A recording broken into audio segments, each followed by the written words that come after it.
Ohr HaChaim HaKadosh, j'ai un petit peu, disons on avait l'habitude d'aller, puisque je suis de Rabat, et on avait l'habitude d'aller au cimetière de Salé.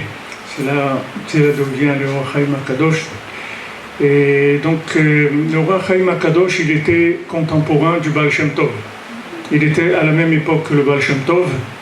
Et quand un élève du Baal Shem Tov est venu en Eretz Israël, alors le Baal Shem Tov, il a dit à cet élève, tu demandes au Ohr HaChaim, quand est-ce que j'aurai le mérite de venir en Eretz Israël? Parce que comme c'est connu, le Baal Shem Tov, il a voulu venir en Eretz Israël, mais il n'a pas pu arriver en Eretz Israël. Alors, quand l'élève a rencontré le Ohr HaChaim HaKadosh, il lui a demandé, voilà, le Baal Shem Tov, il vous demande quand est-ce qu'il aura le mérite de venir en Eretz Israël. Alors, le Ohr HaChaim, il a dit, tu dis à ton maître comme ça, tu lui dis que quand il me voit, bien sûr les tzadikim, ils se voyaient les uns les autres, mais il dit quand il me voit, tu lui demandes s'il me voit entièrement, avec les pieds ou pas. S'il me voit avec les pieds, alors il viendra en Eretz Israël. Et s'il ne me voit pas, s'il me voit sans les pieds, c'est l'image de moi, elle est sans les pieds, alors il ne pourra pas venir. Et quand le Baal Shem Tov, il voyait le Ohr HaChaim, il voyait sans les pieds, donc il a su qu'il ne pourrait pas arriver en Eretz Israël. Et comment le Baal Shem Tov, il a été... Parce que le Baal Shem Tov, il a remplacé, si vous voulez, le Ohr HaChaim. Le Ohr HaChaim, c'était lui le chef de la génération. C'était le tzaddik qui gérait la génération. Et dans chaque tzaddik qui gère la génération, il a un secret dans la mitzvah de Netilat Yadayim qui ne se révèle que à lui. Alors un jour, le Baal Shem Tov, il faisait Netilat Yadayim, et il a dit à ses élèves, voilà, le Ohr HaChaim, il est plus de ce monde. Parce que le fait qu'on lui a révélé ce secret sur Netilat Yadayim, il savait que le Ohr HaChaim, il était parti, donc c'était comme aujourd'hui. C'est-à-dire qu'il a su que le Ohr HaChaim, il n'était plus de ce monde, disons, en apparence, c'est-à-dire il n'y avait plus l'emballage. La présence, elle est toujours là, mais c'est beaucoup plus proche, parce qu'il n'y a pas d'emballage, il n'y a pas de... Alors, toute cette période-là de Ben Hametzarim, c'est une période d'étroitesse, et d'étroitesse, c'est-à-dire d'un rapprochement étroit avec Akadosh Baruch Hu.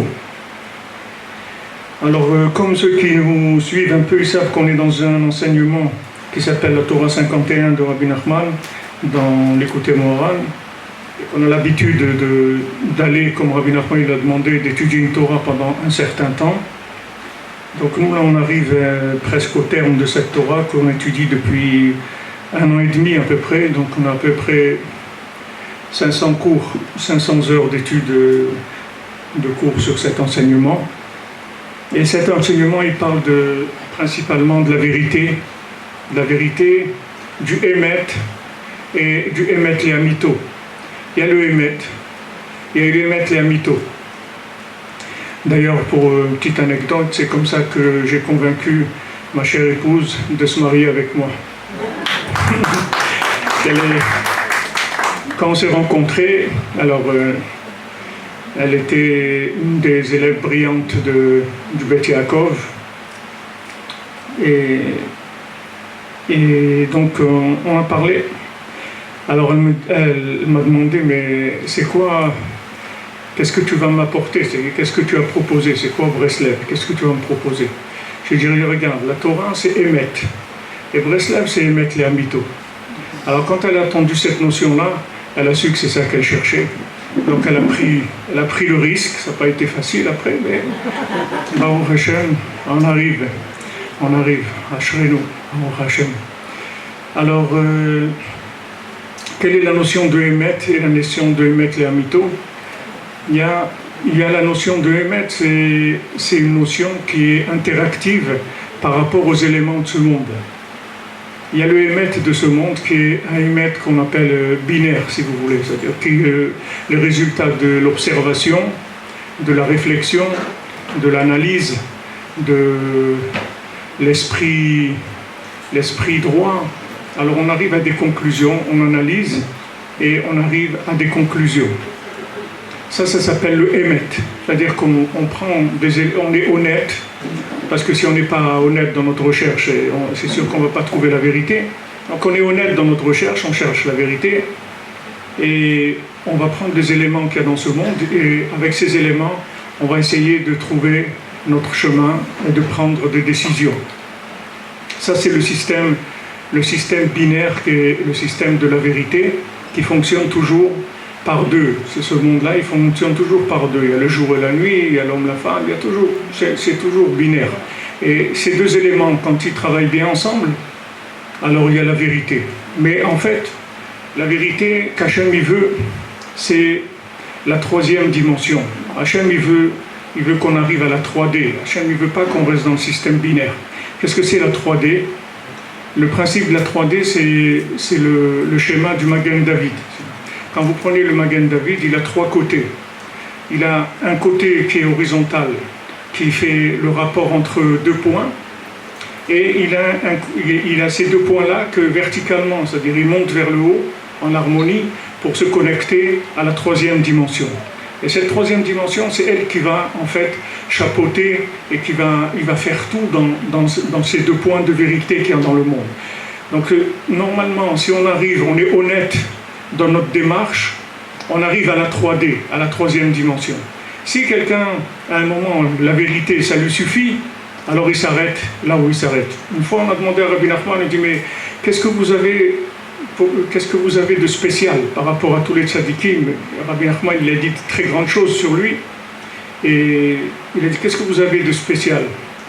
Alors, il dit, ce que j'ai spécial par rapport à tous les tzadikim, c'est que tous les tzadikim, ils sont arrivés à un déniveau, et ils se sont arrêtés. Mais moi, je ne m'arrête jamais. C'est-à-dire que Rabbi Nachman, n'importe quel élément de vérité qu'il pouvait découvrir, ça ne faisait que lui ouvrir l'appétit pour trouver plus. Parce que comme on sait que de se rapprocher d'Hachem, c'est quelque chose qui n'a pas de limite, donc il cherchait sans arrêt. C'était la remise en question sans arrêt du schéma binaire pour arriver à la connexion à la troisième dimension qui est la Emouna. Donc on a Emet et Emouna, si vous voulez. Emet, c'est la vérité de ce monde, et Emouna, c'est la troisième dimension. Akadosh Baruch Hu, il a créé le monde avec Bereshit. Donc on a étudié ici qu'il y a deux Réchit. Bet Réchit, ça veut dire deux Réchit, il y a deux commencements. Il y a le commencement qui est après la création, et il y a le commencement d'avant la création. C'est-à-dire, qu'est-ce que Hachem, il attend de nous? Pourquoi Hachem, il a fait ce monde? Quel est le but? Pourquoi on est là? Donc, comme je disais ce matin au cours, en fait, la raison pour laquelle on est dans ce monde, c'est très simple. C'est-à-dire, on est ici pour jouer à cache-cache. C'est-à-dire, Hachem, il se cache, et nous, on doit le trouver. Voilà pourquoi on est là. Avec ça, vous avez résolu toute la philosophie, toute la mystique, tout ce que vous voulez. Après, c'est des discours. Mais la raison pourquoi on est là, c'est qu'Hachem, il se cache de nous, et il joue avec nous, il voit si on va le trouver. Et ça, chaque minute, chaque seconde de notre vie, c'est comme ça. On a des choix. J'ai envie de manger un gâteau, je suis devant la boulangerie, la cache-route de cette boulangerie, pas terrible et tout, si je vais de 300 mètres plus loin, il y a mieux, mais je n'ai pas envie de faire ces 300 mètres. Je vais pas, c'est des choix en permanence, on joue à cache-cache. Là, je vous dis, est-ce que tu me cherches ou tu ne me cherches pas? On est là pour ça. Donc il y a un réchit qui est la volonté d'Hachem de se faire connaître dans ce monde, ça c'est le début, c'est le commencement du commencement. Et il y a le commencement après la création du monde, qui est ce qu'on vit dans la matière, dans un endroit où on a plus de chances de se perdre que de se trouver. Puisque ce monde-là, en binaire, il n'a pas de limite des possibilités qu'il peut offrir à l'homme. C'est-à-dire on peut chercher, découvrir, et comprendre, et croire qu'on a compris, et des analyses et des théories, il y en a beaucoup, il y a énorme. C'est énorme. Donc si on veut sécuriser notre recherche, il faut se connecter à la troisième dimension. Si on se connecte à la troisième dimension, alors à ce moment-là, dans le binaire, on n'a plus de problème. Parce que la troisième dimension, c'est elle qui va faire les choix. Puisque la troisième dimension, c'est Olam HaEmet. Olam HaEmet, ce monde-là, il ne s'appelle pas Olam HaEmet. Pourquoi on n'appelle pas Olam Haemet ici? Parce que ce n'est pas un monde de vérité. Ici, comme dit le Zohar, ça s'appelle Alma de Kadiva. Kdoub en arabe, ça veut dire le mensonge. Ça vient de Chazav en hébreu. C'est-à-dire c'est le mensonge. Ce monde, c'est un monde de mensonges. C'est-à-dire que si on ne se connecte pas à la vérité absolue, alors dans ce monde-là relatif, on a très peu de chances d'arriver à trouver son chemin. Très très peu de chances. Donc il y a une vérité qui est relative, qui est le binaire, et une vérité absolue qui nous est transmise par les tzadikim et qui nous disent voilà, c'est comme ça.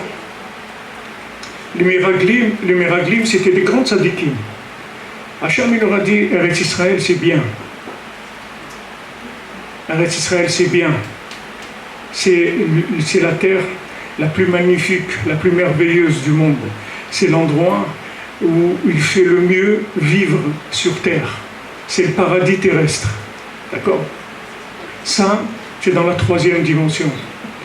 Maintenant, dans le binaire, tout dépend où vous vous trouvez. Ça dépend où vous vous trouvez. Si maintenant vous êtes au niveau de recevoir complètement la lumière de la 3e dimension, alors vous allez réaliser vraiment que c'est un endroit de paradis. Et sinon, ça peut être difficile, ça peut être même extrêmement difficile. Mais l'épreuve, elle va être là. C'est-à-dire, est-ce que quand c'est difficile, je dis c'est pas bien, ou je dis je me trompe, je ne suis pas au niveau de pouvoir réaliser combien c'est bien. Quand vous avez un problème de Shalom Bayit, vous avez la possibilité de dire le conjoint il se trompe, ou il faut que je fasse tchouva parce que je ne suis pas au niveau de pouvoir apprécier le conjoint qu'Hachem m'a donné. C'est un choix, c'est vous qui choisissez. Les deux sont vrais, les deux marchent, ça dépend ce que vous voulez. Vous voulez aller selon votre logique, Hachem il va vous suivre selon votre logique. On voit Parashat Balak, on voit Bilam, il demande à Hachem, voilà, il y a Balak qui est venu me chercher, etc. Qu'est-ce que je fais? Hachem lui dit, tu vas pas. Ok. Après, quand Balak revient, il redemande à Hachem. Il dit, Hachem, qu'est-ce que je fais? Hachem lui a dit déjà quoi faire. Maintenant, il dit, s'il redemande, ça veut dire qu'il ne cherche pas quoi faire. Il veut faire ce que lui, il a envie de faire. Alors Hachem lui dit, vas-y. C'est tout. Mais comment ça se fait? Avant, tu m'as dit non, maintenant tu me dis oui. Parce que tu as insisté, tu n'as pas eu confiance dans ce que je t'ai dit. Parce que moi, je t'ai déjà dit, Eretz Israël, il coule le lait et le miel. Voilà, en 2 mots, c'est réglé. Ah, maintenant c'est dur, ces trucs. Ok, ça c'est ton problème. Ça c'est ton problème, c'est ton approche, tu n'es pas au niveau de pouvoir apprécier ce qu'on t'a donné. Ça c'est ton problème. Mais tu peux pas changer la parole d'Hachem avec tes analyses à toi. Tes analyses à toi, elles ne vont pas changer ce que c'est la parole d'Hachem. Si Hachem il t'a dit ça c'est bien, ça veut dire que c'est bien. Si maintenant un jour vous êtes marié parce que vous aviez envie de vous marier, pas parce qu'on vous a mis un revolver sur la tempe, vous êtes marié parce que vous aviez envie de vous marier, parce que vous y croyez, parce que vous êtes aimé. Ce moment-là, c'est lui qui est vrai. Tout le reste après, c'est de la gestion, c'est tout. S'il y a des problèmes de gestion, c'est des problèmes de gestion, c'est tout. Mais on ne remet jamais en cause la base qui est incompréhensible. Parce que Béhémet, c'est incompréhensible. Pourquoi on se marie avec cette personne plus que l'autre? Il y a des gens qui voulaient se marier avec un docteur qui mesure 1m90, qui est champion de basket, etc. En fait, quand on se marie avec un épicier qui mesure 1m60, qui pèse 120 kg. Ok, alors ça c'est la Metsiout, ça c'est ce qu'il y a eu, ça c'est son zivou. Maintenant, il a imaginé un zivou en regardant des films ou en lisant des livres. Ça c'est de l'imaginaire. Maintenant, la réalité, c'est qu'Hachem lui a envoyé son zivou. Quand vous êtes mariés, vous étiez d'accord. Ça s'est fait de plein gré, de plein cœur, avec de l'amour, avec tout. Voilà, ça y est. Ça c'est le début, c'est le milieu, c'est la fin. De là, on ne bouge jamais de là. Après, ce qu'il y a, c'est on va gérer, c'est tout. Il y a des fois, il y a des billes à la banque, on emprunte, on couvre, on truc, tout. Mais ce qu'il y a, c'est ça, il n'y a rien d'autre. Si on part avec ça, dans notre vie, dans tout, c'est comme ça. Jamais vous allez tomber, vous allez rester toujours accroché.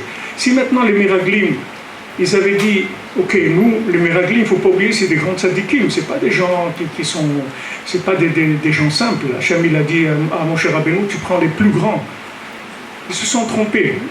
Ils se sont trompés. Parce qu'ils ont analysé Eretz Israël. Et Eretz Israël, on ne peut pas analyser. C'est inanalysable et incompréhensible. Ce n'est pas un endroit où vous allez comprendre quoi que ce soit. Ce n'est pas la peine. Il faut que vous sachiez déjà. Comme ça, après, vous êtes tranquille. Parce que tant que vous croyez que vous allez comprendre pourquoi quand ils envoient des cerfs-volants, on ne tire pas dessus, mais quand ils envoient des trucs, on tire dessus, pourquoi ça? Chaque fois que vous allez dire pourquoi, ça ne vous sert à rien parce qu'il n'y a pas de réponse. Il n'y a aucune réponse. C'est Hachem qui s'occupe de ces affaires-là. Nous, on est dans un endroit d'incompréhension parce que ce pays-là, il ne fonctionne qu'avec la 3D. Il ne fonctionne pas dans le binaire, il ne fonctionne pas du tout, du tout. Comme il avait dit Ben Gurion, il dit, en Israël, les miracles, c'est ça la nature, les choses naturelles, c'est-à-dire la logique d'Eretz Israël, c'est-à-dire celui qui ne croit pas dans les miracles en Eretz Israël, alors il n'est pas logique, il n'a pas de logique, parce que la logique d'Eretz Israël, c'est des miracles, c'est tout. Donc c'est celui qui choisit de vivre en Eretz Israël, il a choisi de se connecter à la troisième dimension, de façon absolue et relative aussi, parce que sa vie, elle va bouger tout le temps, avec des choses incompréhensibles. Incompréhensible. Vous passez des rues, vous voyez des magasins, en un an, ça a changé 5 fois le magasin. Il faisait épicier, après il fait les chaussures, après il vend des épices, après il vend des trucs. Il n'y a pas de logique, il n'y a aucune logique. Il n'y a pas de logique. Donc celui qui vient en Eretz Israël, Shron Eretz ou Emouna, il est venu en Eretz Israël pour faire grandir sa Emouna, c'est tout. On vient habiter en Eretz Israël pour augmenter la connexion. On ne vient pas en Eretz Israël pour comprendre quoi que ce soit.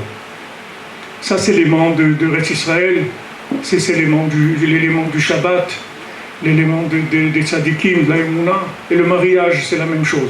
On ne se marie pas pour comprendre quelqu'un. On se marie pour construire avec quelqu'un, c'est tout. Mais le comprendre, on ne va jamais comprendre son conjoint. Jamais. Parce que c'est quelque chose qui dépasse complètement l'autre. C'est d'ailleurs pour ça que c'est son conjoint. Parce que si c'était quelqu'un qui comprenait comme lui, alors il y a la guéprade là-bas où les gens ils se comprennent. Mais si quelqu'un il se marie normalement, comme Hachem il a fait le monde, ça veut dire qu'il a décidé de se marier avec un être qui ne comprendra jamais ses réactions. C'est-à-dire le saisir complètement, il ne saisira jamais complètement. Et c'est ça qui fait tout le côté intéressant du mariage. Parce que si c'était quelqu'un, on comprend, après ça y est, ça va devenir une machine. On sait qu'on appuie là, il va sortir ça, on fait comme ça fait ça, et c'est tout, ça devient quelque chose, un automatisme. Mais là, c'est toujours, Baruch Hashem, c'est renouvelé tout le temps. Il y a toujours des nouvelles choses, des nouvelles factures sur les cartes bleues, ou des trucs, c'est tout le temps renouvelé, c'est-à-dire on peut pas s'endormir, parce que ça bouge tout le temps. Ça bouge tout le temps. On a décidé que ce Shabbat, on va manger chez mes parents. Et vendredi, on apprend que non, on est chez les beaux-parents. Qu'est-ce qu'il y a eu entre-temps? On ne sait pas. Hachem Yodéa, comme on dit. On ne sait pas. Qu'est-ce qu'il y a eu? Mais on avait décidé, il n'y a pas ici, on ne décide rien du tout. Ici, on ne décide rien. Donc maintenant, quelqu'un qui s'habitue à vivre comme ça, il va sortir des nerfs, il va sortir du stress. Eretz Israël, c'est écrit que Moshe Rabbeinu voulait venir habiter en Eretz Israël. Qu'est-ce qu'il a vu? Il a vu Erech Hapaim, Maoura. Moshe Rabbeinu, qu'est-ce qu'il a vu? Il a vu le Erech Hapaim, c'est-à-dire la patience qu'il y avait en Eretz Israël. La patience, c'est-à-dire la possibilité, en fait, la patience, c'est la possibilité de supporter l'incompréhension. C'est ça qu'elle donne à Eretz Israël. Elle vous donne la patience de vivre des contradictions énormes. C'est ça le cadeau de la terre d'Israël. Et ça, c'est qu'en Eretz Israël que ça vient de façon parfaite. Parce qu'en dehors d'Eretz Israël, vous aurez toujours une logique sur quoi vous accrochez. Ouais, ça c'est comme ça parce qu'il y a ça et parce que... Mais ici, il n'y a pas de parce que. Il n'y a pas de parce que. Il n'y a aucun parce que. C'est comme ça, c'est tout. Il n'y a pas de... On passe à autre chose. On ne perd pas le temps pour essayer de comprendre pourquoi c'est comme ça. On ne sait pas pourquoi. Le mariage, c'est exactement la même chose. Il y a des hauts, il y a des bas, il y a des moments extraordinaires, il y a des moments très difficiles. Ça n'a aucune importance, on est là, c'est tout. On est là, c'est tout. On ne bouge pas, on est là. On est là. Même si on arrive à des niveaux d'incompréhension incroyables, ces niveaux d'incompréhension incroyables ne sont là que pour amener des niveaux après de 3D beaucoup plus grands, de connexion beaucoup plus grands. Si on attend un petit peu, alors on va voir que tout s'arrange et tout devient beaucoup mieux que ce que c'était avant. En Eretz Israël, il y a des gens, ils sont venus, je connais des gens, ils ont fait la Aliyah 5 fois. Ils sont repartis, ils sont revenus, ils sont repartis, ils sont revenus avec le cadre, avec tout. Ils sont repartis en France, après ils sont revenus. Après ils sont repartis, ils sont revenus. Jusqu'à qu'ils se sont fatigués et ils sont restés là, c'est tout. C'est-à-dire que quand ils ont compris que c'est comme ça que ça marche, c'est pas la peine de partir à chaque fois. Tu restes et tout, tu vas économiser le déménagement et les trucs, tu restes sur place. Ne crois pas parce que tu es parti, tu es revenu, ça va devenir plus facile, ça va devenir plus facile. Ce que tu dois faire, tu vas le faire. C'est-à-dire l'addition, tu vas la payer selon ce que tu dois payer, c'est tout. Il n'y a pas c'est pas parce que tu es parti, tu es revenu que ça va être plus facile. Il n'y a pas où se sauver. Dans ce monde-là, il n'y a pas où se sauver. Celui qui croit que dans ce monde-là, il va pouvoir faire son chemin avec ses petites combines à lui. Il n'y a pas ici. Ici, ce monde-là, c'est un guet-apens. On est coincé dans un endroit. Il n'y a personne qui peut rentrer si Hachem ne le décide pas, et il n'y a personne qui peut sortir non plus. Il n'y a personne qui peut décider quoi que ce soit. En fait, Hachem, il gère tout ce qu'il y a dans ce monde. Donc celui qui va en connexion, il est tranquille. Il est tranquille. Parce que d'abord, il rejette son paquet de stress, de questions. Combien de questions quelqu'un il a par jour? Combien de questions? Combien de questions sur celui-là, mais comment je ne comprends pas, je l'ai aidé, truc et tout, maintenant je lui demande un petit service de rien. Moi je l'accompagnais tous les matins au travail pendant 3 ans, je l'ai demandé une fois qu'il m'accompagne chez le dentiste, il m'a dit non. Et moi tous les jours, il n'y a pas de questions, il faut vous habituer à vivre sans questions. Il faut enlever ce système de la tête. Et si vous enlevez ça, vous allez devenir quelqu'un d'heureux. Vous allez être très heureux, parce que du moment où vous lâchez les questions, vous allez vivre que dans les réponses. Vous ne vivrez plus dans les questions. Vous allez vivre dans la réponse. Donc vous vivez connecté à Hachem, mais Hachem c'est la réponse à tout. Hachem il veut comme ça. Hachem il veut que ça soit comme ça. Il y a quelque chose qui te dérange, tu as un problème. Il dit non, si Hachem il veut comme ça, j'ai rien à dire. Il y avait une fois le Baal Shem Tov, il avait fait une bracha à quelqu'un pour qu'ils aient des enfants. Ça fait des années ils n'avaient pas d'enfants. Ils ont eu un petit garçon, ils ont invité le Baal Shem Tov, il est venu Sandak, jour de la Brit Mila, Sandak, le Baal Shem Tov. Ok, ils passent la Brit Mila, Sandak, ils font la Séouda. Pendant la Séouda, le bébé ne se sent pas bien et tout, et Hachem Ishmael, le bébé il s'en va.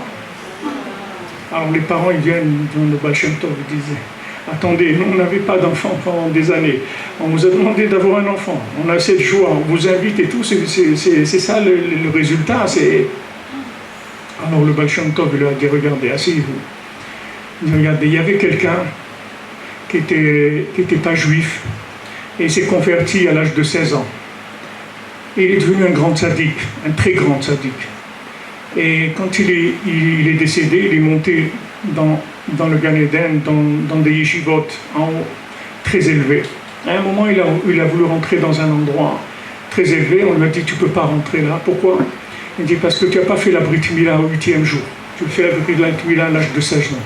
Si tu veux rentrer, alors on va te faire descendre dans ce monde. Tu vas faire la Brit Mila, tu reviens. Et il a dit d'accord. Alors quand il a raconté aux parents, il leur a dit vous voulez que... Voilà c'est ça votre fils, c'est lui votre fils. Il dit vous voulez que je le ressuscite? Ils ont dit non, ça va. C'est bon. On a eu le mérite d'avoir ce tzaddik comme enfant. Et il est venu, il a fait sa réparation, on est très contents. Là, il leur a donné l'explication. Vous comprenez, il a ouvert un peu le rideau, il est rentré dans les coulisses. Mais si quelqu'un il n'a pas ça, il faut qu'il fasse des efforts d'émouna énormes, parce que c'est difficile. Quelqu'un il dit mais comment? Moi j'ai tout donné, moi j'ai tout fait, moi j'ai fait ça, moi j'ai ça, c'est ça les résultats. Mais tu comprends rien, tu ne sais pas comment ça marche. Pourquoi tu essayes d'analyser? Tu ne comprends rien du tout à ta vie. D'abord, il faut que tu saches que la vie que tu as ici, c'est les quelques années qu'on passe ici, par rapport à combien de fois on est venu déjà dans ce monde, depuis Adam Arishon, c'est une toute partie de notre existence profonde, de notre âme qui est venue, qui a passé déjà des réparations et des problèmes. Et si on est revenu ici, c'est qu'on a échoué à l'examen. Sinon on ne serait pas ici. Les gens qui ont réussi dans les examens, ils ne sont plus ici. Ils ne sont plus ici. Les grands tzadikim ne sont plus avec nous. Parce que ça y est, il n'y a plus les gens qui viennent aujourd'hui, c'est du repêchage, ils passent le bac à l'oral et au mimique, avec des signes, avec du son, avec de la musique, avec des regards, et on essaie de rattraper tout ce qu'on peut rattraper. Tout ce qu'on peut, parce que c'est du rattrapage. Maintenant, on est une bande de gens qui sont tous en rattrapage. On a été tous renvoyés, on a tous eu des problèmes énormes, c'est pour ça qu'on est là, si on n'en a rien à faire ici. Vraiment rien à faire. On vient ici parce qu'on nous a donné des chances de nous réparer, c'est tout. Chacun il sait très bien dans quel état il est, il n'y a personne qui va se rouler à tel point de croire qu'il aime sadique. On sait tous dans quel état on est. Et maintenant, Hachem, il nous a, par sa grande miséricorde, il a dit, ok, allez, essaye encore, essaye. Et bon, Hachem, il a sorti le joker de l'humanité qui gardait pour la fin, c'est Rabbi Nachman. Rabbi Nachman, c'est le joker du monde. C'est-à-dire, c'est lui qui va permettre de trouver le bien dans tous ces gens-là qui ont recalé tellement de fois. Tellement de fois ils ont été recalés. Alors maintenant, on ne va plus dire la personne, elle a réussi l'examen, elle a bien travaillé. On va dire, mais regarde, il est venu quand même à l'examen. Alors qu'est-ce qu'il y a? Non, mais il est venu. Tu te rends compte, il a fait l'effort, il est venu à l'examen, il s'est assis et il a essayé de faire l'examen. Ok, il ne sait rien, mais quand même il est venu. S'il est venu, ça veut dire que quand même il y a quelque chose, c'est pas rien. Donc ça suffit, on va lui donner le diplôme, il n'y a pas de problème. Il est venu à l'examen, ça suffit. Maintenant, il y en a un qui n'est pas venu à l'examen, mais vraiment il voulait venir. Il a appelé son copain et son copain lui dit, allez viens, il dit, j'ai pas la force, je peux pas. J'ai pas envie du tout, mais du tout. Je vais aller à la synagogue Shabbat, mais j'ai pas envie du tout. Mais viens, il y a un apéro après, il y a ton apéro, il y a des whisky, il y a tous les trucs et tout. Viens, au moins une petite boucha, quelque chose, viens, il y a quelque chose, viens. Oh, je sais pas, j'ai pas envie, tout. Allez, je viens te chercher et tout. On dit, bon, écoute, une autre fois, cette fois-ci. Maintenant, tout ça, Hachem, il le voit, les tzadikim, il le voient. Il dit, regarde-le. Il a envie d'aller. Mais le pauvre, il est découragé. Pourquoi il est découragé? Parce qu'il ne faut pas oublier qu'on a essayé beaucoup de fois. Ce n'est pas la première fois qu'on vient ici. Imaginez-vous quelqu'un, il passe le bac, il a des jeunes de 18 ans à côté de lui, ou brillants de 17 ans et 16 ans, et lui, il a 260 ans. D'accord? Alors il dit, ça va, peut-être vous connaissez un peu le sujet. Il dit, non, moi ça fait 260 fois que je me présente au bac, mais j'ai jamais réussi. Alors bon, je suis un peu fatigué, c'est-à-dire bon, si vraiment on veut me faire une faveur, parce qu'on en a marre de me voir ici, je pense que je vais rester jusqu'à qu'ils en aient marre de me voir, et dire, donne-lui le diplôme, celui-là, parce qu'on en a marre, il casse le moral des jeunes et tout, alors donne-lui. Maintenant, nous, on est revenus, on est fatigués. À l'intérieur de nous, on est fatigués d'échecs, fatigués d'enregistrement d'échecs, même si on ne le sait pas dans notre tête, mais notre âme, elle le sait. On a enregistré des échecs. Et ça nous affaiblit énormément. Donc maintenant, sachez que le rapport qu'Hachem il a avec nous, c'est pas du tout le rapport qu'il avait avec des gens qui étaient là il y a 30 ans, ou il y a 50 ans, ça n'a rien à voir. Le Chazon Ish, il a dit, aujourd'hui, une génération, c'est pas 20 ans, c'est 1 an, une génération. C'est-à-dire que ce que vous vivez en 20 ans aujourd'hui, ce qu'on vit aujourd'hui en 20 ans, avant, il est allé sur 4 siècles, ce que nous, on passe en 20 ans. C'est-à-dire tout ce qu'on fait en 20 ans. Regardez, il y a des gens qui sont ici, ils sont nés au Maroc, ils ont été en France, ils sont venus en Israël. Mais tout ça, vous savez, vous prenez un homme de la terre, simple, un homme du terroir, de n'importe qui, parler avec quelqu'un qui est dans le Tarn et Garonne ou dans le Gers, ou truc. Dites-lui, voilà, j'ai vécu 20 ans ici, 15 ans ici, 25 ans là, mais il se suicide tout de suite, le bonhomme. Il ne peut pas. Impossible. Même s'il le propose. Je me souviens, à Aix-les-Bains, on a vu quelqu'un qui était venu de l'URSSAF pour nous, et il nous avait dit ce qui est extraordinaire, les Juifs, c'est que vous n'avez pas peur de changer d'endroit, d'aller dans d'autres endroits, là où vous allez vous installer, vous faites votre vie, etc. Il dit, nous, on ne peut pas faire ça. Il dit, moi, si on m'a muté quelque part pour quelques années, au bout de quelques mois, j'ai demandé à retourner, je ne peux pas. la nourriture, c'est pas la même, l'ambiance, les trucs. C'est très attaché à l'endroit. Nous, regardez ce qu'on nous fait. On nous passe de là, des trucs. Comment vous voulez que des gens comme ça, ils aient la tête tranquille et ils soient paisibles, etc. C'est sans arrêt, il faut lutter sans arrêt. Donc on est énormément affaibli. Il faut savoir qu'Akadosh Baruch Hu, il a une miséricorde totale sur nous, c'est-à-dire une miséricorde qui est 100%. Pas 90. Il suffit de téléphoner au rectorat, de dire voilà, je vous avertir, monsieur le directeur, que j'aurais énormément voulu venir me présenter à l'examen, mais j'ai pas la force, je ne peux pas venir.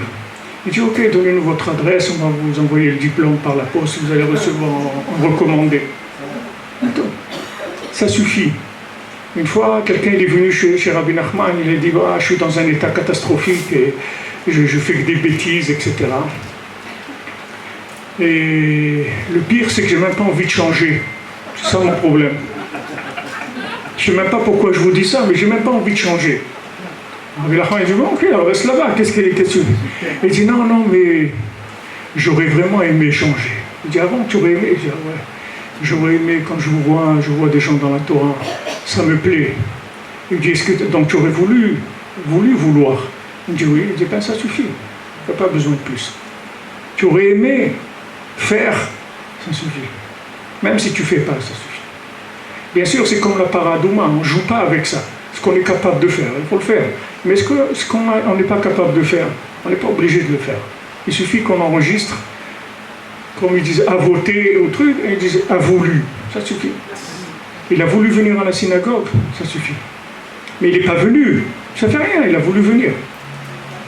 Qu'est-ce qui a amené quelqu'un à venir à la synagogue? C'est parce qu'il voulait, il avait un intérêt quelconque, quelque chose un mouvement qui l'a motivé. Ok, celui-là, il a toutes les motivations et tout, mais quand il passe aux éléments moteurs, ça ne marche pas. Rabbi Nachman, il a raconté un des contes de Rabbi Nachman, le troisième, c'est quelqu'un qui était paralysé des jambes. Il avait des grands projets, mais il n'avait pas de jambes. Alors nous, c'est pareil dans nos générations. C'est pas qu'on ne veut pas, on veut beaucoup. Et c'est là où le Yetzer Hara, il nous attrape à tous, c'est qu'il veut essayer de nous décourager avec les résultats. Il dit, mais regarde, tu n'as rien fait. Tu as voulu, ok, c'est bien beau de vouloir, mais tu n'as rien fait. Mais il ne sait pas que de vouloir, c'est plus que de faire. Il vaut mieux vouloir et ne pas faire que faire sans vouloir. Le Zohar, il dit que les vêtements que vous allez avoir, qu'on va avoir, Bezat Hashem, pour notre Neshama, les vêtements, ça veut dire c'est les possibilités de voir Hashem. Les vêtements qui sont faits par le vouloir, ils sont beaucoup plus grands que les vêtements qui sont faits par l'action elle-même. Parce que dès que vous faites, le vouloir, il commence à baisser. Quand est-ce que vous avez le plus envie de vous marier? C'est quand vous n'êtes pas encore marié. Dès que vous passez après la roupa, ça commence. Pourquoi elle a mis des chaussures bleues? Je lui avais dit, j'aime pas le bleu. Pourquoi ça y est, ça commence à regarder, un truc. Mais avant, waouh, super, tout est super. Parce qu'on n'a pas commencé. Mais dès qu'on rentre dans l'action, il y a une baisse du vouloir, tout de suite. Tout de suite, le vouloir, il baisse. Donc il faut savoir que nos générations, Akadosh Baruch Hu nous a mis dans cette situation-là, parce qu'on est des générations de vouloir. Et notre vouloir, il est extraordinaire. Et tenez pas compte de l'action, parce que vous allez faire beaucoup plus de bénéfices par votre vouloir que par vos actions. Donc développez votre vouloir et méfiez-vous de tout ce qui va vous casser dans votre vouloir. C'est ça les gens les plus dangereux. C'est pas ceux qui vont vous empêcher de faire. C'est les meraglim, c'est les gens qui vont parler contre. C'est ceux-là qui sont dangereux. C'est ça les gens dangereux. C'est pas les gens qui envoient les cerfs-volants avec les bombes dangereux. C'est pas ça que ceux-là. Ceux qui sont dangereux, c'est des gens qui vous disent mais qu'est-ce que tu vas faire là-bas? Tu sais, c'est dur, voilà, regarde, mon cousin il est parti, toujours il appelle pour qu'on l'aide un peu, tout, tu veux comme ça, mais un peu de dignité, regarde, tous les 3 mois il faut qu'il appelle, il n'a pas de quoi payer son loyer, ou il n'a pas ça, truc et tout, il commence à parler. Ça c'est le pire de tout. Maintenant, par rapport à Eretz Israël, par rapport à vous-même, par rapport à votre mariage, par rapport à vos enfants, par rapport à tout, il faut tout le temps bloquer ces accès-là. Dès que quelqu'un vous dit de mal sur vous, Ouais, mais toi, t'es pas capable, c'est pas vrai. C'est pas vrai. C'est du mensonge. Mais regarde, t'as rien fait, c'est pas vrai. J'ai fait beaucoup. Mais qu'est-ce que tu as fait? J'ai envie de faire. Et Hachem, il m'aime beaucoup. Je sais qu'Hachem, il m'aime, regarde tout ce qu'il m'a donné. Hachem, il m'aime énormément. Hachem, il dit, mais regarde, tu fais rien. Mais moi, tu comprends pas que moi, je paye pas. Moi, je reçois tout cadeau. Tu comprends pas? Toi, tu as l'analyse de quelqu'un qui paye. Mais moi, je paye pas. Moi, j'ai une carte ici de handicapé depuis plusieurs siècles, donc tout est gratuit. Tout est gratuit. Là où pourquoi on est là maintenant? On est en Eretz Israël. Vous croyez que si on passe une analyse, un scanner spirituel, on ne peut pas rester en Eretz Israël une seconde, on n'a pas le droit d'être ici. D'après ce qu'on est, notre niveau. On avait des ancêtres qui étaient... Le Or HaChaim HaKadosh, que c'est ça, quand il allait à Méron, le Or HaChaim HaKadosh, il montait à quatre pattes. Vous voyez d'en bas, nous on dit, ouais, l'autobus il ne nous aide pas jusqu'en haut. Le Or HaChaim HaKadosh, d'en bas là, quand vous avez à Méron, il montait à quatre pattes jusqu'au Kéver de Rabbi Shimon Bar Yochai. Il ne montait pas debout, il montait à quatre pattes, le Or HaChaim HaKadosh. Est-ce que nous, on va se comparer? Combien nos grands-parents, nos arrière-grands-parents, comment ils ont aimé Eretz Israël, qu'ils entendaient, disaient le mot Israël, faisaient comme ça. Et si jamais on recevait une lettre, on rappelle au Maroc une lettre d'Israël, il la mettait dans le sac de talit et de filin. C'est comme s'il a reçu une lettre du Olam Haba, c'était la même chose. Quelle merveille, il est parti au pays, comme on disait, au pays de merveille, il est parti. Il est monté au pays. On disait, il ne fallait pas dire parce que c'était... Alors il dit, il est monté au pays, le pays des merveilles. Donc maintenant, Baruch Hashem, vous voyez qu'on est là par miséricorde. Hashem, il a eu énormément de miséricorde pour nous. Et il en a, et tous les jours. Et il nous soigne parce qu'on est malade. C'est-à-dire on est venu beaucoup de fois. Donc on est fatigué, malade, épuisé. Hashem, il a beaucoup de miséricorde sur nous. Et il va nous donner, il nous donne tout gratuit. Vous voyez, on est là, on n'est pas méritant du tout. Mais dans le gratuit, on est méritant. Dans le gratuit, parce qu'on est là, on ne refuse pas. Hachem il dit, viens, monte en Israël, je vais t'aider, etc. Marie-toi, je vais t'aider. Et des enfants, je vais t'aider. Va travailler un petit peu, je vais t'aider. Étudie la Torah, je vais t'aider. Va prier, je vais t'aider. Fais, moi je vais t'aider. Toi, fais juste un petit signe, comme quoi tu as envie, et le reste, je vais le faire pour toi. Ça, c'est la mentalité, si vous voulez, de nos générations. Et plus ça va, et plus ça va être que ça. Il ne restera que ça.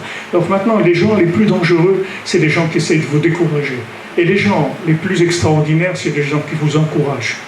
Il vaut mieux aller chez un fou qui vous encourage que d'aller voir quelqu'un qui est soi-disant intelligent et éduqué qui va vous décourager.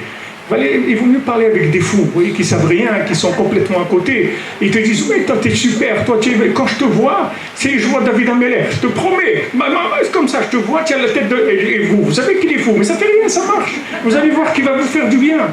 Il va vous faire du bien, parce que d'entendre ça, c'est merveilleux. Maintenant, dans un couple, c'est pareil.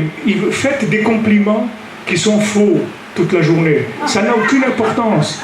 Parce qu'on a besoin, c'est d'entendre le compliment. La vérité, on n'a rien à faire du tout, du tout.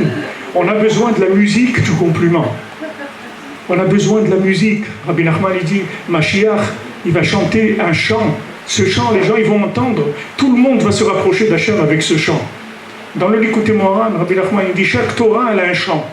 Chaque enseignement, il a un chant et une danse. Mais il n'a pas révélé le chant. S'il le révèle, il dit, si vous entendez le chant d'un enseignement du Likutei Moharan, vous vous fondez tout de suite dans l'infini. Tellement votre âme, elle va vouloir se rapprocher d'Hachem. Donc ce qu'on a besoin aujourd'hui, c'est de la musique, c'est tout. On a besoin d'une musique. C'est-à-dire que de créer dans la maison une atmosphère musicale, avec le conjoint, avec les enfants. C'est extraordinaire. Ce que tu fais, c'est merveilleux. Maintenant, il a échoué à tous les examens. Ça n'a aucune importance du tout. C'est merveilleux, mon fils. Comment je vois, comment tu travailles, comment tu fais des efforts, comment tu fais ça, tu as fait vraiment... C'est merveilleux. Je suis vraiment fier de toi. Maintenant, dans la logique, c'est pas vrai. Mais dans le Emet, la mytho, c'est plus vrai que la logique. C'est-à-dire, un faux compliment, il est plus vrai qu'une vraie remontrance. Vous comprenez? Si vous dites à quelqu'un son défaut, même s'il est vrai le défaut, mais le bonhomme, il est tellement faible que la caisse de résonance du défaut, elle est énorme. C'est-à-dire que si vous dites à quelqu'un, Ouais, mais t'as pas bien fait, ou vous le regardez de travers parce qu'il est arrivé en retard à la prière.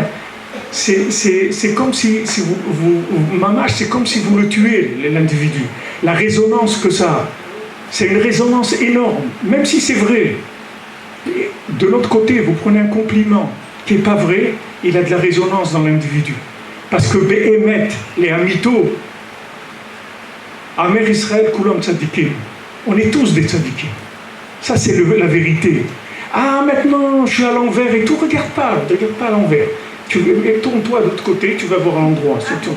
On dit que l'œil il voit à l'envers et le cerveau, il retourne l'image. Oui, comme ça on dit. Je ne suis pas rentré dedans. Mais c'est comme ça que j'ai appris les peu de bêtises que j'ai appris à l'école. Ça faisait partie des...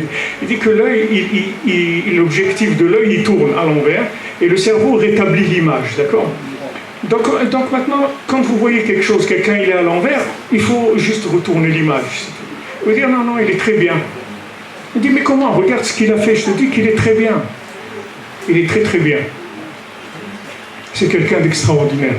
Et regarde comment je souffre avec lui. C'est pas avec lui que tu souffres, c'est avec toi que tu souffres. Parce que n'importe où tu vas aller, n'importe qui avec qui tu te maries, tu vas souffrir comme ça, et plus. Parce que si tu vas, Rabbi Nachman il dit, si tu ne veux pas payer un peu, tu vas payer beaucoup. Accepte ce que tu as. Ça, c'est ce que je sais que c'est Hachem qui me l'a envoyé. J'ai demandé à Hachem avant le mariage, j'ai dit Hachem, fais que ce soit un mariage de bénédiction, que ce soit la réussite, donne-moi, si c'est le vrai, que ça marche. Voilà, ça suffit, c'est tout. Le reste après, c'est fini. J'ai plus le droit de réfléchir. Plus le droit.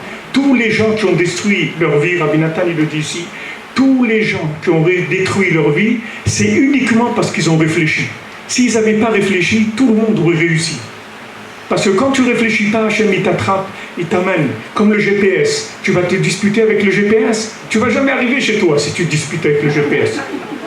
Le GPS te dit, tourner à droite, tourner à gauche, avancer. Okay. Dis-lui, mais tu m'énerves toi, c'est pas toi qui vas me dire ce que j'ai à faire dans ma vie, non? Ok, vas-y. Ah, après il se trouve, il est arrivé à Gaza, le pauvre. Mais ça, je savais pas. Non, mais j'ai vu des arbres. Je croyais que c'était pour aller à Jérusalem. Mais comment ça se fait? C'est mamache les mêmes arbres. J'ai vu les mêmes arbres. Ok, tu as vu des arbres, c'est tout. Les arbres, tu savais pas où ils allaient t'amener. Mais ça avait l'air un décor qui était bien. Tu sais pas, tu sais rien. Tu sais rien. Mets en marche le GPS. Et ce qu'il te dit, ok, on y va, c'est tout. On y va. On prie, on demande à Kadosh Baruch Hu, et après on débranche. Rabbi Nachman dit, avant de commencer ta journée, tu dis Hachem comme ça. Voilà Hachem, je me remets entre tes mains pour cette journée-là. Pour moi, pour mon conjoint, mes enfants, tous les gens qui dépendent de moi, je remets tout ça entre tes mains, que ça soit comme ta volonté elle le veut. Une fois que j'ai dit ça, Rabbi Nachman dit, j'ai fini ma journée. Après je ferme, et après ça y est, je ne m'occupe plus, je ne réfléchis plus. Parce que ça y est, j'ai réglé déjà, j'ai ouvert le GPS. Donc après ce qui va passer, c'est driver. C'est fini. C'est-à-dire c'est plus quelque chose que je dis, je me suis trompé. Tu t'es pas trompé. On ne peut pas se tromper quand on est connecté. Quand on écoute le GPS, on ne peut pas se tromper. Bon, il y a des fois le GPS, des fois il amène dans des endroits, mais disons un GPS c'est normal, qui marche comme il faut, il ne va pas se tromper. Hachem il ne se trompe pas. C'est écrit pour Agar que quand elle a quitté la maison d'Abraham Avinu, parce que c'était dur pour elle. Alors c'est écrit Vateler Vatita. Elle est allée, elle s'est perdue. Elle est partie, elle s'est perdue. Alors Rachid dit, elle est retournée à l'idolâtrie de ses parents. D'où Rachid sait qu'elle est retournée à l'idolâtrie de ses parents. Il n'y a rien qui est écrit qui montre ça. Il est écrit, elle est allée, elle s'est perdue. Rachid te dit, d'abord, si c'est écrit, elle est allée, elle s'est perdue, il y a deux mots, il n'y a pas besoin de dire les deux. On peut dire, elle s'est perdue, c'est tout. On n'a pas besoin de dire, elle est allée et elle s'est perdue. Si maintenant elle est allée et elle s'est perdue, ça veut dire qu'elle est allée dans l'idolâtrie.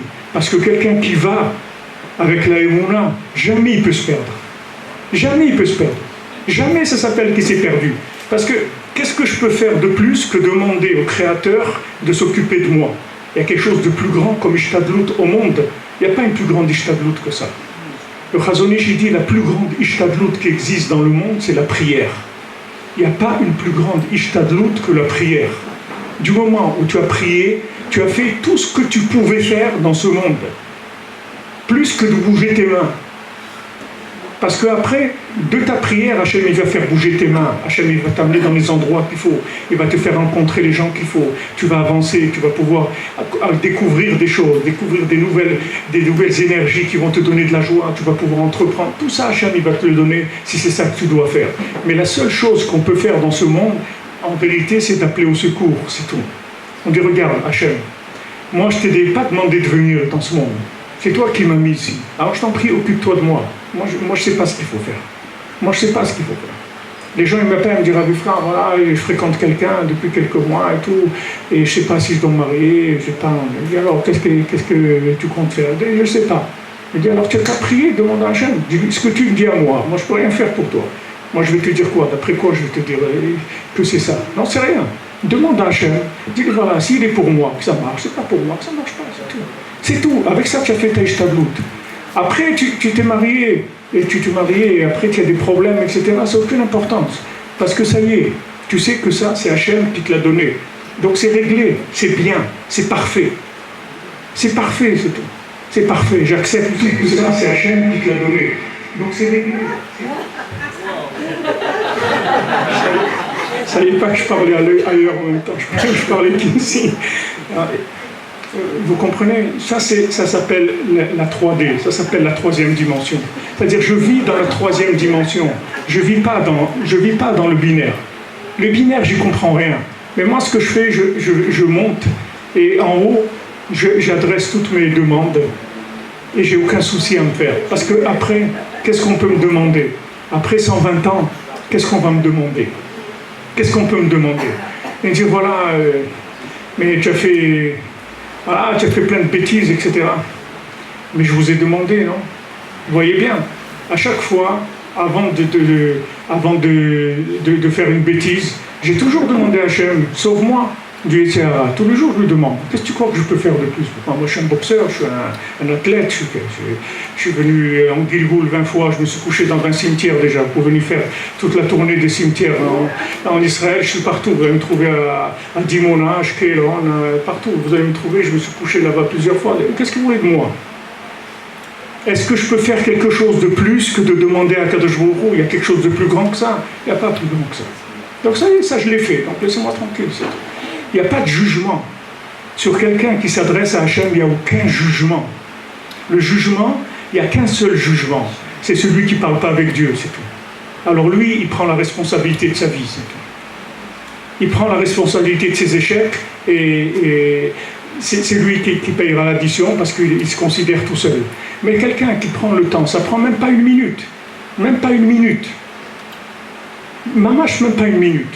C'est écrit, les Sfarim disent que quand quelqu'un fait Chazé Shalom une Avera, et après l'Avera, il dit, regarde Hachem, je t'annonce, je te dis la vérité, entre nous, ouais. L'Avera, je n'ai pas envie de faire, du tout, mais je ne peux pas résister. Il dit, il n'y a pas un plus grand plaisir chez Hachem que cette chose-là. Il n'y a pas un plus grand plaisir que quelqu'un qui dit à Hachem qu'il n'a pas envie de faire le mal. Il n'y a pas plus grand que ça.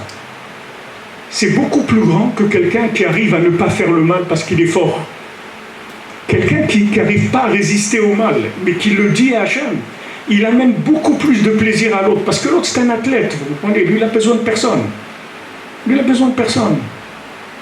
Il y avait un bachour à la yeshiva, il avait été voir, aujourd'hui c'est un grand rave, mais à l'époque, il était à la yeshiva avec Slevin, il avait 17 ans. Il a été voir le rave, c'était pas Rav Freiking, c'était un autre rave. Il lui a dit, Rav, j'ai 17 ans, je veux me marier. Il lui dit, mais bon, tu es un peu jeune et tout. Il dit, mais j'ai trop Yetzirah quand je vais dans la rue et tout, j'ai trop de Yetzirah. Alors le Rav, il lui a dit, mais je comprends pas, mais c'est dégoûtant, je comprends pas qu'est-ce qui t'attire là-dedans. Le Rav, il lui a dit ça. Ah, le Bachour est parti, c'est tout, il a quitté la yeshiva, il est parti, il lui est arrivé ce qui lui est arrivé, après, bon, Hachem, il est revenu et tout. Mais vous voyez que maintenant, un Rav, que vous lui dites, j'ai envie de faire des bêtises, vous dites, mais je comprends pas, c'est quoi ça, c'est truc et tout, qu'est-ce que ça va pas, non, truc et tout. Vous croyez que ça fait plaisir à Hachem, il a un plaisir quelconque de ça? Il n'a aucun plaisir. Il n'a aucun plaisir de ça. Mais quand quelqu'un, il tombe, et il dit à Hachem, regarde, moi je veux pas tomber. C'est-à-dire, en même temps, je te dis pardon, parce que c'est pas ça que j'ai envie de faire, Et je te demande, s'il te plaît, évite-moi ces souffrances-là. Évite-moi, parce que c'est dur pour moi.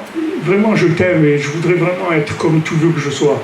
Je ne suis pas d'accord avec ces trucs-là, je ne le fais pas avec de tout cœur. C'est pas ce que je veux. Il n'y a pas un plus grand amour chez Akadosh Baruch Hu que ça.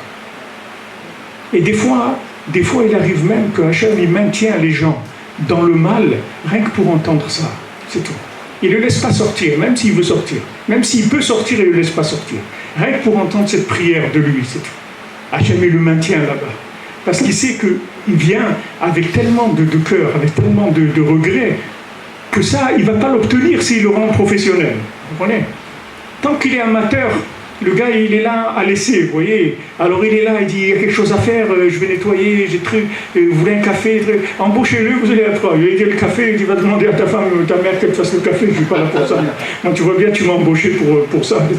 Mais au début, quand il rentre, alors tout, je peux aider, je veux pas, parce qu'il veut rentrer, c'est tout. Alors Hachem, il te maintient dehors, parce qu'il veut que tu aies envie de rentrer. Parce que cette attitude-là, c'est une attitude merveilleuse. Et c'est notre attitude à nous aujourd'hui. Seulement, comme il y a tellement de la shonara, il y a tellement de gens qui nous cassent, alors après, on croit que c'est vrai. Et quand les gens ils nous disent « tu vaux rien, tu es truc, tu es ça », ça finit par nous rentrer dans le cerveau. Ça vient dans le cerveau. Vous venez, quelqu'un il est Baal Tchouva, il vient, il veut mettre ses enfants dans l'école juive, on lui dit « ah mais tu peux pas ». Il dit « pourquoi ?»« Tu peux pas, c'est pas pour toi, ici c'est des religieux. » Il dit « alors qu'est-ce qu'il y a ?»« Moi aussi je veux refaire la Torah. » Il dit « non, c'est pas pour toi, il faut chercher d'autres trucs, etc. » Ah, c'est vrai, tu as fait tchouva, mais non, tu n'es pas quelqu'un, c'est pas comme un vrai religieux, tu n'es pas un vrai. Qu'est-ce que ça veut dire que je ne suis pas un vrai? Ça veut dire que je ne suis pas un vrai religieux. Qu'est-ce que ça veut dire un vrai religieux? Moi, ce que j'ai laissé pour venir là, c'est 100 fois plus grand que tout ce que tu fais toi toute la journée. Akadosh Baruch Hu, il dit quelqu'un qui avait l'habitude de faire des avérotes, même s'il ne fait pas de mitzvot, il s'assoit et il prend de la bière, du café toute la journée, il ne fait rien. Chaque seconde qu'il ne fait pas des avérotes, ça lui compte de mitzvot. Toutes les avérotes qu'il faisait, parce que lui, c'est ça son boulot, c'est ça sa place, c'est là-bas où il est bien. Donc chaque seconde qu'il ne fait pas ça, ça lui comptait qu'il a fait le contraire. C'est-à-dire qu'il est là et il ne retourne pas dans le mal. Et quand Chazvé Shalom il tombe, il dit « je ne veux pas, c'est pas moi ça, c'est pas ma nature, c'est pas ce que je veux. Je me suis fait attraper. De toute façon, qui est-ce qui peut nous accuser après 2000 ans d'exil, 2000 ans qu'on n'a pas vu le temple? Qui est-ce qui peut venir nous dire quelque chose? Il n'y a personne qui peut, aucun ange qui peut ouvrir sa bouche sur nous. Parce que la moindre mitzvah qu'on fait, ou le moindre vouloir de faire une mitzvah, c'est quelque chose qui amène un plaisir chez Hachem, comme il n'y a jamais eu. C'est écrit quand Yitro il s'est rapproché d'Hachem, le Zohar il dit, le nom d'Hachem il est monté comme il n'est jamais monté. Alors tout le monde dit quoi? Yitro, que lui il a fait 70 idolâtries, 70 Avodazara, c'était un prêtre d'Avodazara. Parce que maintenant il est vu à la Torah, alors lui ça fait plus plaisir à Hachem que nous, qu'on est là, des religieux, on travaille, etc. Il dit c'est sûr, parce que lui, le chemin que lui il a fait, jamais tu peux le faire toi. Toi tu es déjà un pro, tu es dedans. Ce chemin-là, tu ne peux pas le faire. Donc il faut que tu le respectes, il faut que tu l'encourages. Dans la Torah, c'est écrit 5 fois « Va'avtem et tager » vous allez aimer l'étranger. L'étranger, ce n'est pas que celui qui se convertit, c'est celui qui revient à la Torah.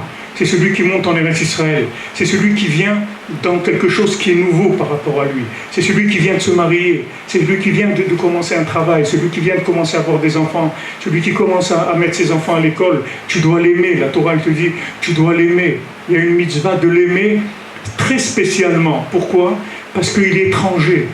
Il se sent étranger par rapport au monde dans lequel il rentre. Et ça l'affaiblit énormément. Ne crois pas qu'il est comme toi. Toi, tu rentres à la synagogue, tu as ta place, ton nom, le talet, il est plié là, le truc. Lui, il rentre, il ne sait pas la place de qui il a pris, il ne sait pas s'il va venir le lever, ou n'importe où il n'est pas à l'aise, parce que ce n'est pas vraiment sa place. Il monte en Eretz Israël, il a des gens, ils sont là depuis des générations, ils ont pris tous les postes, tous les trucs, c'est eux qui dirigent et tout. Lui, il vient, il est sur la sellette, il a peur qu'il y ait des problèmes, il ne se sent pas bien. Donc il y a une mitzvah de l'aimer. De l'aimer, c'est-à-dire de lui montrer qu'il est important et que ce qu'il fait c'est bien. Et même si c'est pas parfait, ça n'a aucune importance. On n'est pas ici, on n'est pas des Grecs, on ne cherche pas la perfection. La perfection, c'est pas pour nous. Nous, ce qui nous intéresse, c'est d'être connectés avec Hachem. La perfection, ça nous intéresse pas du tout. On n'est pas des perfectionnistes. Les perfectionnistes, c'est Esav. Esav, c'est un perfectionniste. Nous, on n'est pas perfectionnistes. Parce que nous, on a un autre monde qui nous attend, qui est 1000 fois, 10 milliards de fois mieux que celui-là. Vous comprenez? Nous, on n'a pas besoin de réussir ici. Nous, ce qu'on veut, c'est réussir là-bas. C'est pas ici. Et ça, lui, il n'a que ce monde. Donc s'il ne réussit pas ici, il a tout perdu. Donc il est toujours en train de chercher les trucs parfaits, réussir parfaitement, etc. Nous, la perfection, c'est d'être connecté avec Hachem, c'est tout. C'est ça la perfection, c'est d'être en rapport avec Hachem, de parler avec lui. Ça s'appelle pour nous la perfection. C'est pas de la réussite, comme on dit, apparente, les Jeux Olympiques, le côté esthétique. Ça, c'est les Grecs, c'est la clipa des Grecs. On s'est battu avec eux parce que cette clipa des Grecs, elle veut détruire la Torah. Parce qu'elle te dit, voilà, si tu n'es pas parfait, alors tu ne vaux rien du tout. Quand j'étais à la yeshiva, quand j'étais barreau à la yeshiva, il y avait quelqu'un de Lyon, qui venait de Lyon, qui était à la yeshiva. Et il n'arrivait pas à étudier tellement dans les shiurim de la yeshiva. Alors un jour, j'ai vu, il partait, il quittait la yeshiva. Alors on a parlé et je lui ai dit qu'est-ce qui se passe et tout. Il m'a dit voilà, et je pars parce qu'ils m'ont dit, les rabbinis m'ont dit que j'ai pas une tête pour étudier la Torah. Donc j'ai rien à faire ici. Alors Bémet, moi j'avais pas une tête plus que la sienne, ni moins que la sienne.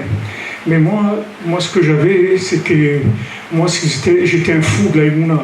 On ne peut pas dire à un juif qu'il n'a pas une tête pour étudier la Torah. La Torah, elle a été donnée à tout l'homme d'Israël.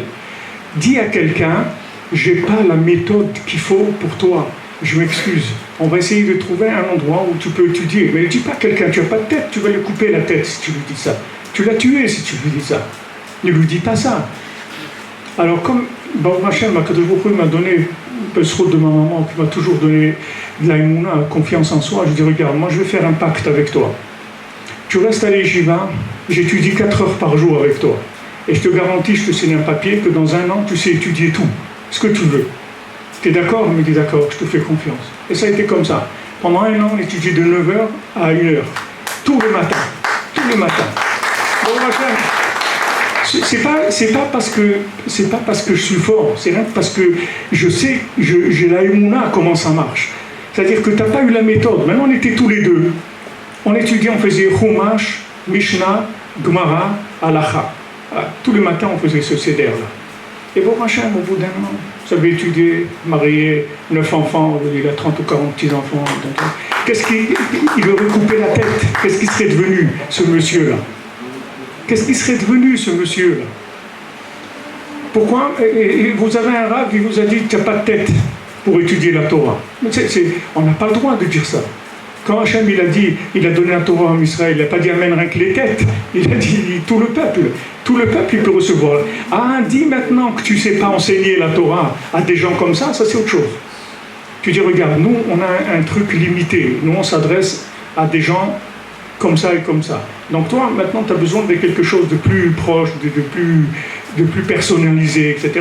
Donc on va te trouver un endroit, ou bien dans la yeshiva elle-même, on va créer un cours comme ça, où on va faire... Et Bémet, c'est devenu comme ça, parce que après, les années d'après, je me suis trouvé comme ça avec un groupe toujours de 5 ou 6 jeunes de la yeshiva, qui n'arrivaient pas à s'intégrer dans le shiur, mais bon, Hachem, on étudiait la Gemara tous les jours, ensemble. Mais seulement c'était une autre façon de présenter les choses, c'est tout. Alors ça leur ouvrait le cœur, ça leur donnait envie d'étudier, ils étaient contents avec un petit arrêt, avec une petite boisson, un petit truc, un peu des blagues, beaucoup d'exemples, beaucoup de trucs. Avec ça leur donnait envie. Et les gens, ils sont restés à la yeshiva, ils ont étudié, et après ils ont avancé. Mais si maintenant la personne, parce que tu n'as pas la méthode qu'il faut, alors tu lui dis il n'est pas bien, non. Moi j'ai toujours dit ça à mon épouse, à mes enfants, ça n'existe pas un mauvais élève, ça n'existe que des mauvais professeurs. Des mauvais élèves, ça n'existe pas. Il est venu, il est à l'école, il est là devant toi, pourquoi il est là? Pourquoi il est venu là? C'est quoi? C'est un terroriste? C'est quoi? Pourquoi il est là? Il s'est levé le matin, à 7h, il a fait un effort pour être à l'école, il s'est habillé, il a mis son goûter, son truc, il est là. Occupe-toi de lui, c'est tout. Occupe-toi de lui. Ah, t'as pas trouvé comment lui enseigner? Ben, va apprendre. Ça veut dire que tu ne maîtrises pas ta connaissance. Celui qui sait quelque chose, il peut l'enseigner à n'importe qui. N'importe qui. Rabbi Nachman a dit, il va venir chez moi quelqu'un, il parle de Rabbi Nathan, qui va pouvoir enseigner la Kabbalah à un enfant de 2 ans. Parce que Rabbi Nathan, il avait une telle connaissance, une telle maîtrise de la Kabbalah, qu'il peut l'enseigner à un petit enfant, dans le langage de l'enfant. Il sait descendre dans le langage de l'enfant et lui enseigner. Bon, Hachem, si on est là, c'est parce qu'on nous a parlé notre langage, et c'est comme ça qu'on a pu monter en Eretz Israël. Parce qu'on a des tzadikim en haut qui prient pour nous sans arrêt, sans arrêt, sans arrêt.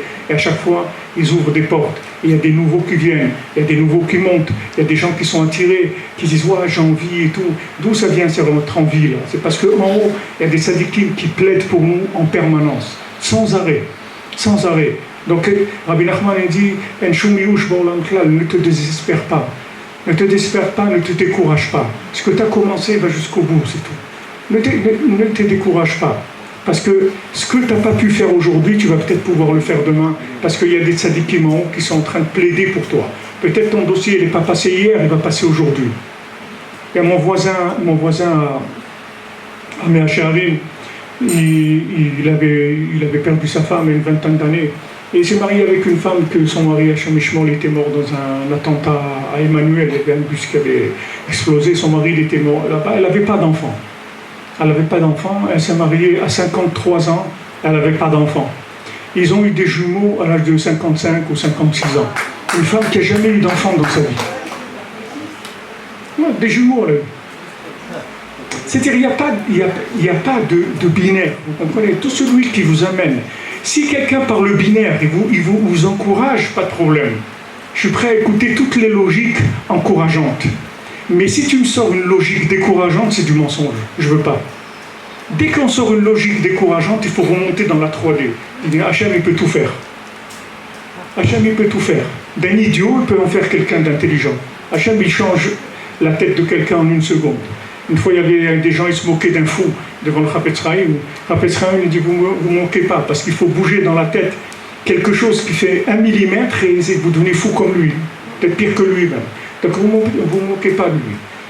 On n'a pas le droit de dire que quelqu'un n'est pas bien, ou il ne va pas réussir, ou il est fainéant. Toutes ces choses-là, il faut les éliminer du vocabulaire de notre vie. Il faut positiver au maximum, parce qu'on est tous dans du gratuit. Si vous ne positivez pas, ça se retourne Chas v'Shalom contre vous, parce que celui qui juge, ça veut dire qu'il a payé sa place, vous comprenez? Mais celui qui est rentré comme ça, c'était un peu obscur, il s'est assis sur un strapontin, il ne va pas commencer à dire à celui à côté qui a payé sa place, écoute, tu me déranges là, tu pousses un peu.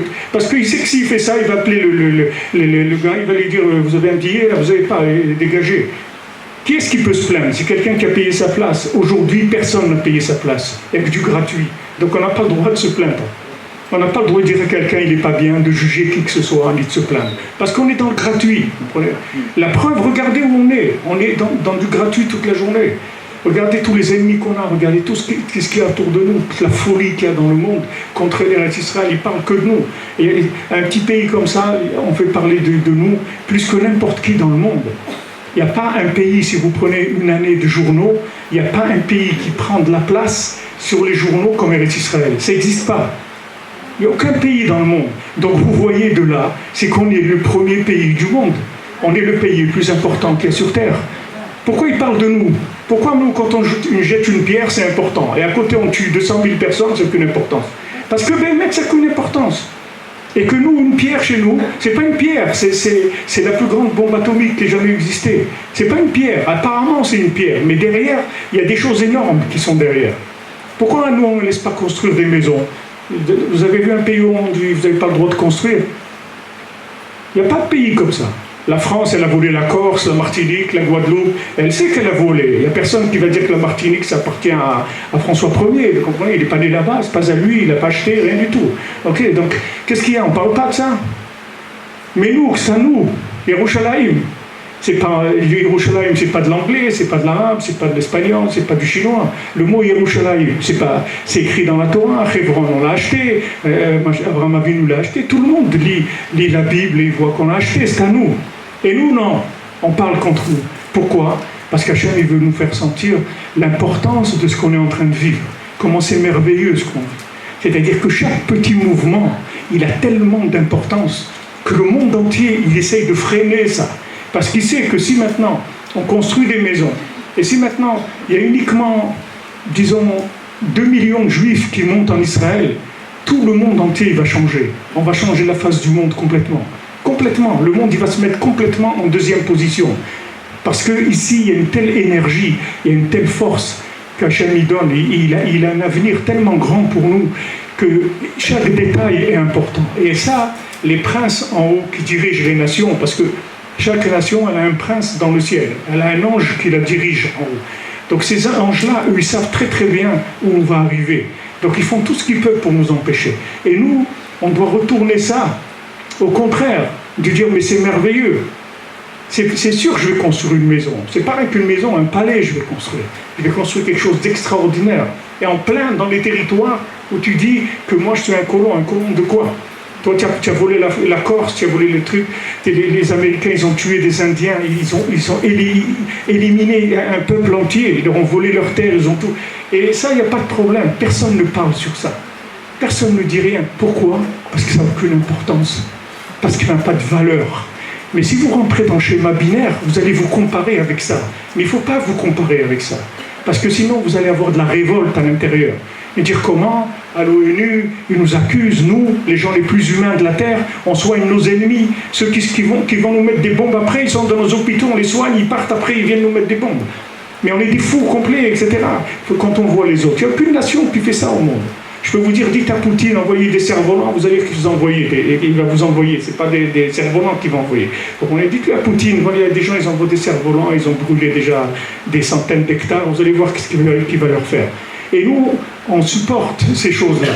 On supporte ces choses-là parce qu'on a la émouna, parce qu'on sait que chaque chose qu'on fait, elle est importante. On sait que maintenant, s'il y a 100 hectares qui ont brûlé, ça veut dire que chaque chose qui pousse en Eretz Israël, ça a une grandeur qui n'a rien à voir avec ce qu'il y a dans le monde.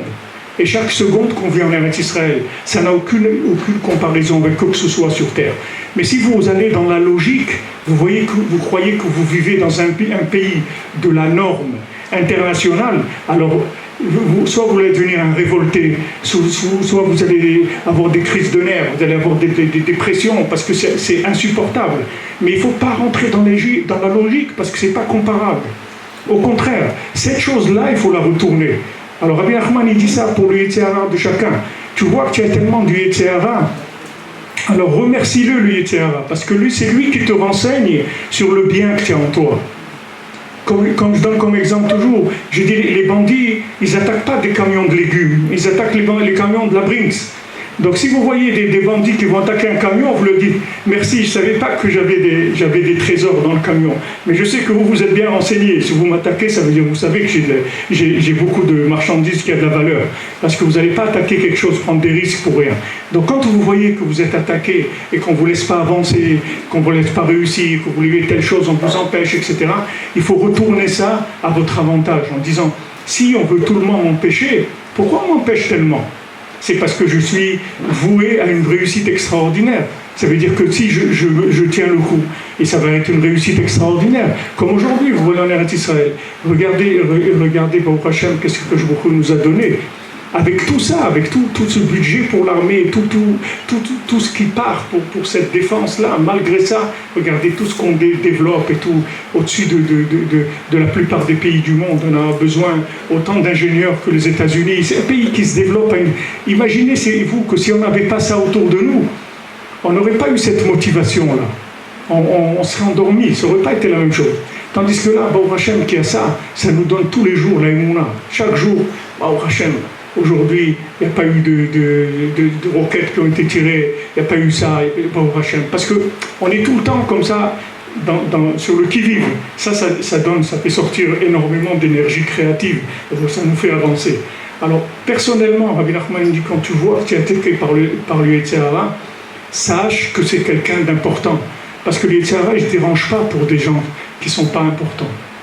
Il ne va pas aller embêter quelqu'un qui va construire au Bangladesh ou au Nicaragua ou en Zimbabwe, il a construit une maison. Personne ne va parler sur ça parce que ça n'a aucune importance. Sur l'échiquier international, en haut, c'est-à-dire sur les puissances, les puissances spirituelles, ça n'a aucune importance. Tu peux construire une ville entière au Zimbabwe, c'est pas comparable avec la pose d'une pierre d'une maison en Eretz Israël. Ça n'a rien à voir. Ça n'a rien à voir. Ça on n'en parle même pas, on n'en tient même pas compte. Ça rentre même pas dans la discussion. On commence même pas à parler de ça. Et toi, tu veux construire une petite baraque, on te dit, ouais, mais t'es un colon, et qu'est-ce qu'il y a? Pourquoi tout ça? Pourquoi tout ça? C'est rien que pour te rappeler l'importance que tu as et l'importance de ce que tu es en train de faire. Il faut juste connaître le langage, c'est tout. Si vous comprenez le langage, après, vous êtes au contraire. Quand vous verrez que les Nations Unies s'assoient tous pour nous condamner, au contraire, ça va vous donner de la joie. Vous dites, regarde, ils nous condamnent. Ça veut dire qu'ils savent très très bien à quoi on va arriver. Ils font tout ce qu'ils peuvent pour qu'on n'y arrive pas, mais c'est sûr qu'on va y arriver, Bezrat Hashem, et en grand Begadol, on va y arriver. Parce que Hachem, il nous a choisis. Hachem, il ne va pas faire faillite avec son monde. Si Hachem, il nous a choisis, il va nous amener à la réussite totale. Donc eux, ils sentent cette chose-là. Et plus on s'approche de la fin, et plus ils attaquent. Et Rabbi Nachman dit que quand on se bat avec quelqu'un, alors quand l'autre il voit qu'il est en train de perdre, alors il s'énerve encore plus, il essaye de frapper encore plus parce qu'il voit qu'il est en train de perdre. Donc ça c'est pareil, comment une organisation de gens qui ont l'air apparemment sérieux, ils ont l'air sérieux ces gens-là, si vous les prenez dans le binaire, c'est des gens, ils ont des diplômes, pour s'asseoir là-bas, c'est pas, si vous sortez du Talmud Torah du Mela, vous pouvez pas vous asseoir là-bas, c'est pas là-bas, c'est-à-dire les gens qui sont là-bas, ils sont sortis des grandes écoles, ils ont passé des trucs et tout, ils ont l'air des gens sérieux, mais vous voyez qu'ils sont pas sérieux du tout, c'est les plus grands fous qu'il y a sur Terre. Ils ne sont pas du tout sérieux. Maintenant, si vous les prenez au sérieux, alors ça veut dire que vous avez un problème. Ce n'est pas eux. Eux, ils font leur travail de nous empêcher de grandir. Mais vous, si vous croyez dans ce qu'ils disent, ça vous fait quelque chose, c'est vous qui avez un problème, ce n'est pas eux. Donc maintenant, dans notre vie de tous les jours, c'est la même chose. Si maintenant on a des difficultés dans la vie, n'importe où, dans n'importe quoi, comme les gens ils disent dans la vente, ils disent que la vente, elle commence quand le client il dit non. C'est là où on commence la vente. Et le client dit oui, c'est pas une vente, ça s'appelle pas une vente, ça s'appelle une livraison, c'est tout. Mais quand le client dit non, ça m'intéresse pas du tout, alors là on va commencer à vendre. Il dit mais venez, regardez, qu'est-ce que vous avez là? Ça, et on commence, et au bout d'une heure, au truc, on lui vend. Ça s'appelle de la vente parce qu'il a dit non. Mais s'il dit oui, c'est pas la vente. Maintenant, tout ce qui vient contre nous, individuellement, que ce soit dans les rapports familiaux, au travail, internationaux, n'importe quoi, c'est uniquement là pour nous encourager et nous donner la force de grandir, c'est tout. Il n'y a rien qui est contre nous. Comme c'est écrit pour Paro, Paro écrive, c'est écrit. Paro écrive, c'est lui qui nous a rapprochés d'Hachem. C'est Paro qui nous a rapprochés d'Hachem. Comme dit pour Achashverosh, quand il a enlevé la bague, il nous a rapprochés d'Hachem. On a eu tellement peur, tout de suite on s'est rapprochés d'Hachem. Donc maintenant, tout ce que vous avez qui est opposé à vous, il ne faut pas vous battre contre la chose. Parce que cette chose-là, elle vient pour vous donner des forces, pour que vous alliez chercher plus profond, plus vrai, vous soyez plus vrai. Vous avez un problème de Shalom Bayit, il faut faire tchouva. Il faut aller dire, les bons Shalom, je sais que je dois faire des efforts, des progrès et tout, aide-moi, je veux avancer, etc. Et vous verrez que si vous faites tchouva, tout s'arrange. Tout s'arrange, il n'y a aucun problème. Mais les gens, ils croient que c'est vrai, ils sont dans le binaire. La même chose, ils croient que l'ONU, ce qu'il raconte, c'est vrai. Ils croient que quand son conjoint lui dit « Ouais, j'en ai marre de toi, je ne peux plus te voir, je t'aime plus », ils croient que c'est vrai. C'est comme l'ONU, c'est la même chose. C'est rien du tout. C'est rien du tout, vraiment rien. Vous allez voir que si vous passez ça, après, il y a des choses extraordinaires qui viennent. Mais seulement les Tzahara, il veut vous enlever ça. Donc il vous rentre dans le binaire. Il faut toujours sortir du binaire. Toujours s'accrocher à la troisième dimension, parler avec Hachem, lui dire voilà, moi je suis ton enfant, tu m'as amené dans ce monde, moi j'y connais rien, moi j'y comprends rien, donc je te demande s'il te plaît, occupe-toi de moi.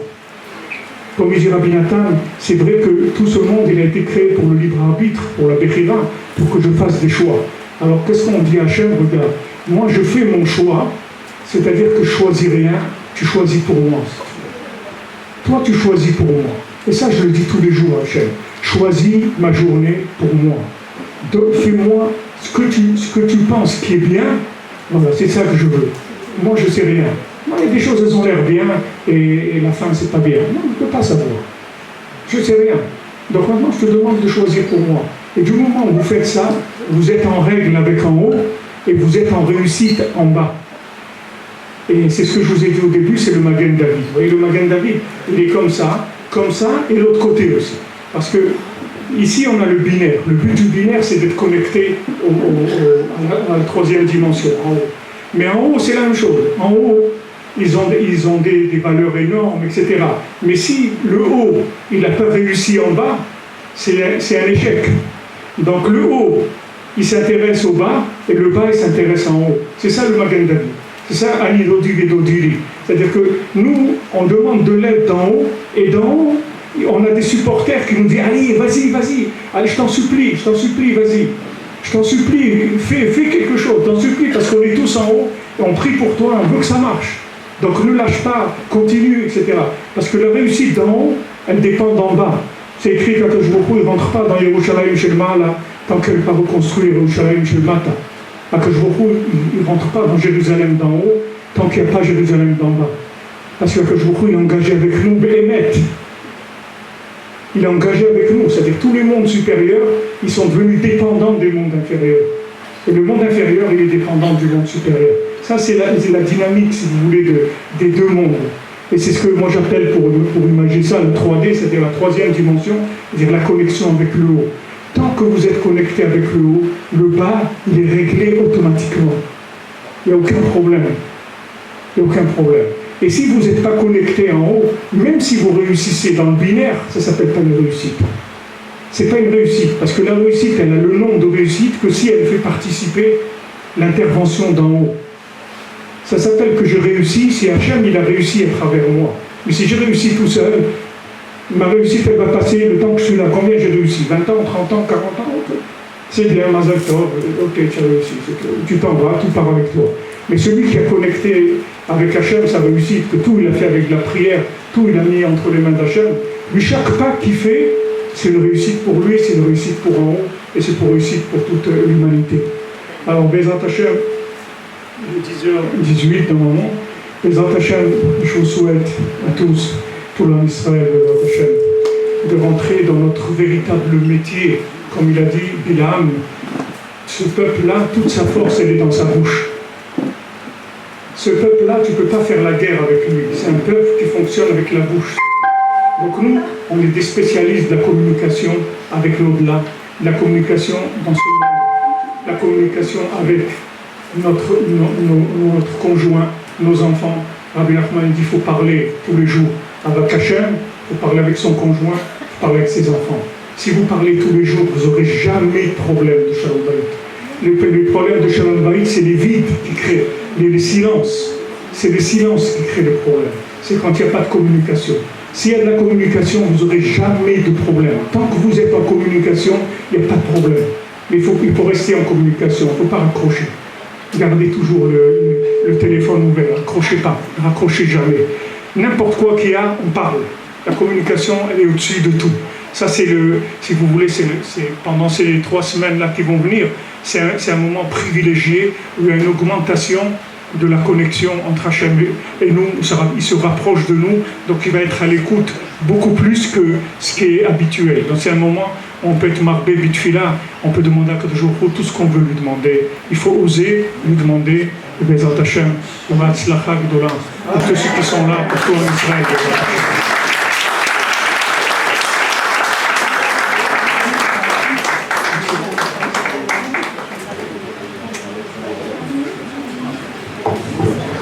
On remercie énormément le Rav.